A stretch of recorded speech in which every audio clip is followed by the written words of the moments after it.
ஓம் ஸ்ரீ குருப்பியோ நமக.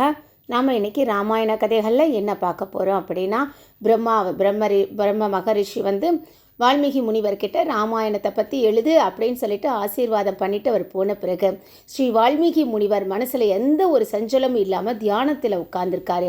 அவருடைய மனசில் முந்தி இருந்த வேடன் பக்ஷிகள் எதுவுமே இல்லை. மனம் முழுக்க ராமரோட சரிதமே நிறைஞ்சு இருந்தது. நாரத மகரிஷிகள் கூறிய ஒவ்வொரு காட்சிகளும் அவர் மனசில் அப்படியே படமாக விரிஞ்சு வருது. ஸ்ரீ ராமபிரானின் அவதாரத்தில் இருந்து நடந்த எல்லா விஷயங்களும், சூட்சமான எல்லா விஷயங்களும், உள்ள அர்த்தங்களும் அவருக்கு புரிய ஆரம்பிச்சிச்சு. வால்மீகி முனிவர் ஸ்ரீ ராம கதையை முழுவதுமாக எழுதுறதுக்கு ரெடி ஆயிட்டாரு.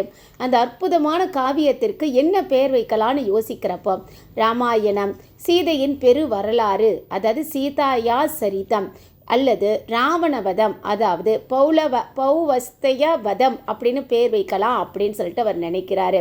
ஸ்ரீ ராமபிரான் அயோத்தியை ரொம்ப சிறப்பாக ஆட்சி செஞ்சுட்டு வந்திருந்தப்போ வால்மீகி முனிவர் ஃபாரஸ்டில் இருந்து அவருடைய ஆசிரமத்தில் உட்காந்து ராமாயணத்தை எழுதுகிறாரு.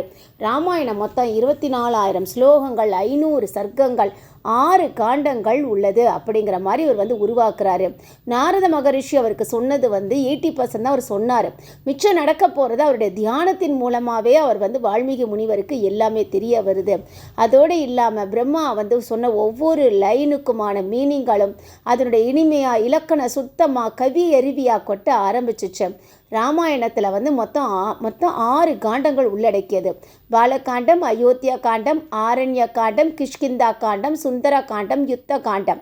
இது எல்லாமே வால்மீகி முனிவருடைய அற்புதமான காட்சிகளாக அவர் ராமாயணத்தை வடிக்க ஆரம்பிச்சிட்டாரு. நாரதர் ராமாயணத்தை சுருக்கமாக தான் சொன்னார்.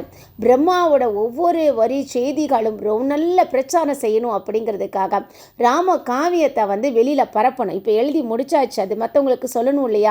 இப்போ இருக்கிற மாதிரி நமக்கு யூடியூப்போ வாட்ஸ்அப்போ எதுவுமே கிடையாது. எந்த ஒரு இப்போ இதுவும் சோஷியல் மீடியாவும் அப்போ கிடையாது இல்லையா?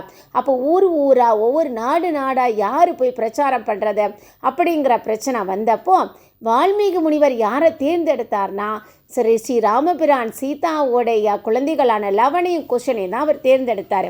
லவன் குஷன் எப்படி இங்கே வந்தாங்க? லவன் குஷன் 2 பேருமே ராமருடைய குழந்தைகள் இல்லையா? அவங்க எதுக்காக ஆசிரமத்தில் வளரணும் அப்படிங்கிறது எல்லாமே நம்ம ஒவ்வொரு காண்டமாக படிக்கிறப்போ நம்ம தெரிஞ்சுக்கலாம்.